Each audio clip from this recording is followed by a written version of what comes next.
ओम श्री गुरु सत्ताई नमः।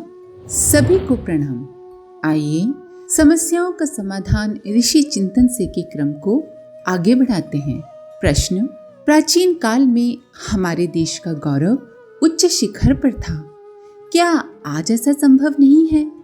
उत्तर: प्राचीन काल में देश का गौरव उच्च शिखर पर पहुंचाए रखने का सारा श्रेय यहाँ के लोक सेवियों को है। वे अपना सारा समय दो कार्यों में खर्च करते थे।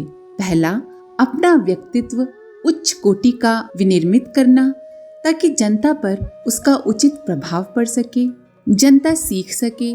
और दूसरा, निरंतर अथक परिश्रम तथा अनवरत उत्साह के साथ जनमानस में उत्कृष्टता भरने के लिए संलग्न रहना। साधु, ब्राह्मण और वानप्रस्थों की यही परंपरा एवं कार्य पद्धति थी।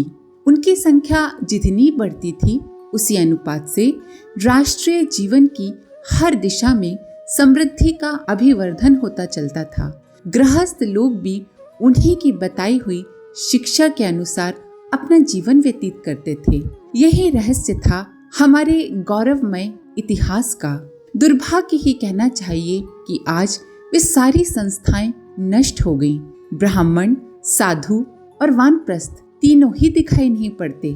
ऐसे लोग जरूर दिखते हैं जो अपने आप को लोक सेवी, ब्राह्मण, साधु कहते हैं, पर उनमें से ज्यादातर लोगों का लक्ष्य, आदर्श और कर्तव्य सर्वथा विपरीत हो गया है, संकीर्ण हो गया है, स्वार्थी हो गया है, ढोंगी हो गया है।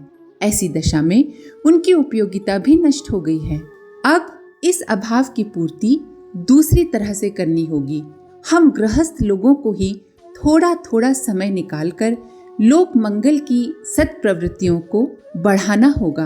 अपना धर्म कर्तव्य समझें और उसके लिए निरंतर कुछ न कुछ योगदान देने के लिए तत्परता अगर हम सभी प्रकट करने लगे तो इस आवश्यकता की पूर्ति हो सकती है, जिस पर प्रगति का, हमारे राष्ट्र की प्रगति का, हमारे समाज की प्रगति का, हमारे परिवार की प्रगति का सारा आधार अवलंबित है। यदि हमारे मन में राष्ट्रीय प्रगति और सामाजिक उन्नति के लिए व्यक्तिगत लाभों जैसी दिलचस्पी पैदा हो जाए तो हम व्यस्त दिखाई देने वाले लोग भी थोड़ा थोड़ा योगदान देकर ऐसे सामूहिक अभियान चला सकते हैं जिनसे वर्तमान दुर्दशा का कायाकल्प होने में देर नहीं लगेगी। आवश्यकता ऐसे लोगों की है जिनके अंतःकरण में देशभक्ति, समाज सेवा, परमार्थ एवं लोक मंगल के लिए कुछ करने की उमंग भरी भावनाएं लहरा रही हैं। ऐसे ही मनुष्य अपना जीवन धन्य करते हैं, अपने समय की महत्वपूर्ण भूमिकाएं संपादित करते हैं। हमें ज्यादा कुछ नहीं करना होगा। हमें ये अच्छे से समझ लेना चाहिए कि अगर हम खुद को सुधार लें, अपने परिवार को सुधार लें, तो समाज और राष्ट्र अपने आप सुधर जाएगा। हमें अपने को सुधारना है, अपने परिवार के लोगों को सुधारना है। देश का गौरव अपने आप बढ़ने लगेगा। प्रश्न: अपने पूर्वजों के नाम पर स्मृति के रूप में कुछ लोकोपयोगी कार्य करते हुए लोगों को देखा जाता है। क्या ये परंपरा उचित है? क्या प्राचीन काल में भी ये प्रथा थी? उत्तर: प्राचीन प्रथा ये थी कि दिवंगत व्यक्ति के आश्रित जो या तो अवयस्क होते थे या कमाने में असमर्थ होते थे, उनके लालन पालन के लिए, शिक्षा, विवाह एवं विकास के लिए जितना धन आवश्यक होता था उतना रखकर शेष धन लोक मंगल के लिए, स्वर्गीय आत्मा की शांति और सद्गति के लिए दान कर दिया जाता था। जिनके परिवार के लोग समर्थ और स्वावलंबी होते थे वे मृतक का सारा पैसा समाज कल्याण, राष्ट्र कल्याण के लिए खर्च करते थे। साधारण स्थिति में किसी मृतक के छोड़े हुए धन का उपयोग उसके उत्तराधिकारियों के लिए, परिवारजनों के लिए अनुचित ही माना जाता था।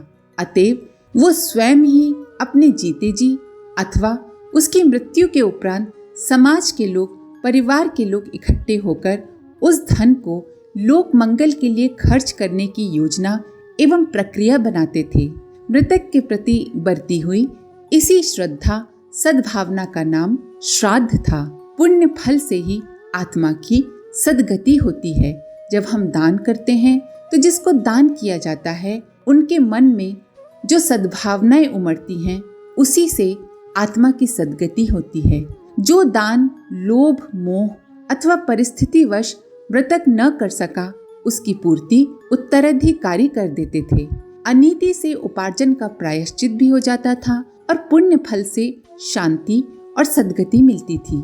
इस दृष्टि से उस जमाने की ये श्राद्ध परंपरा उचित थी। तथ्य सदा शाश्वत और सनातन होते हैं।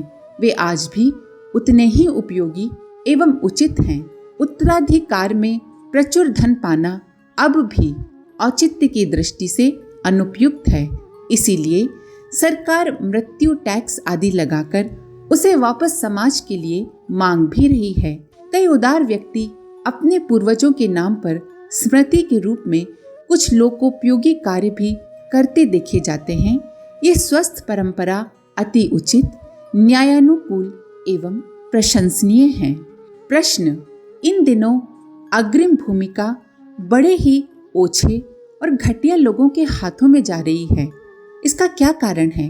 क्या शालीनता संसार से उठ गई है? उत्तर, इन दिनों हर क्षेत्र का नेतृत्व घटिया लोगों के हाथों में चला जा रहा है। साहित्य, संगीत, कला जैसे बौद्धिक, उद्योग, उत्पादन जैसे आर्थिक, प्रगति, सुरक्षा जैसे शासकीय, चिंतन, चरित्र जैसे धार्मिक क्षेत्रों में अवांछनीयता का प्रवेश बढ़ता ही जा रहा है। इसका कारण एक ही है, उत्कृष्ट व्यक्तित्वों का अभाव। वे आगे की पंक्ति में कहीं दिखते ही नहीं हैं। ऐसा नहीं है कि ऐसे लोग हैं नहीं, पर वे कहीं किसी कोने में मुंह छिपाए बैठे हैं। आंतरिक उत्साह, प्रखर उद्बोधन एवं अनुकूल वातावरण के अभाव में वे कुछ भी कर पाने का साहस नहीं जुटा पा रहे हैं। सहमे झिझके से किसी कोने में चुपचाप पड़े समय गुजार रहे हैं। ये कहना उचित नहीं होगा कि शालीनता संसार से उठ गई है। ऐसी मान्यता तो एक प्रकार की नास्तिकता होगी। सृष्टा के इस सुरम्य उद्यान में किसी भी महान तत्व का विनाश नहीं होता है। अस्तित्व किसी न किसी रूप में बना ही रहता है।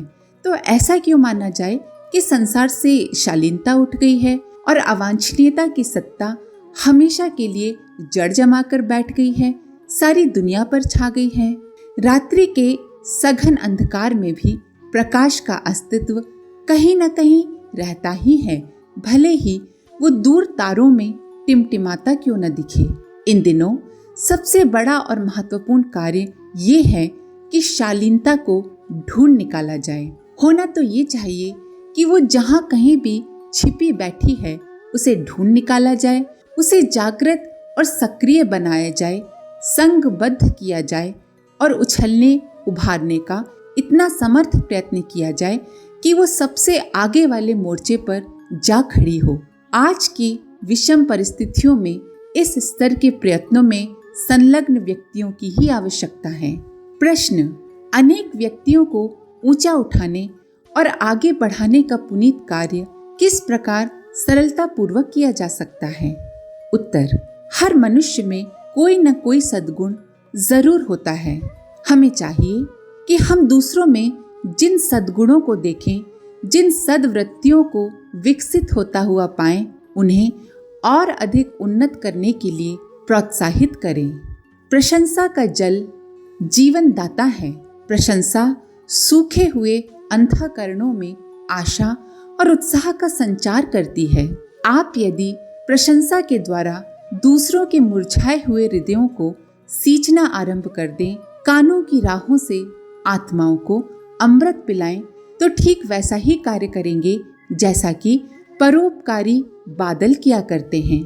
तवे के समान जलता हुआ भूतल मेघमाला का स्नेह पीकर तृप्त हो जाता है और वनस्पतियों का हरा भरा आशीर्वाद उगलता है। यदि आप अपने चारों ओर बिखरे पड़े हुए असंख्य अतृप्त और अविकसित हृदयों को अपनी प्रोत्साहनमयी मधुर वाणी से सींचना आरंभ कर देंगे, तो वे भी हरे भरे, स्वच्छ और उत्फुल्ल हो जाएंगे।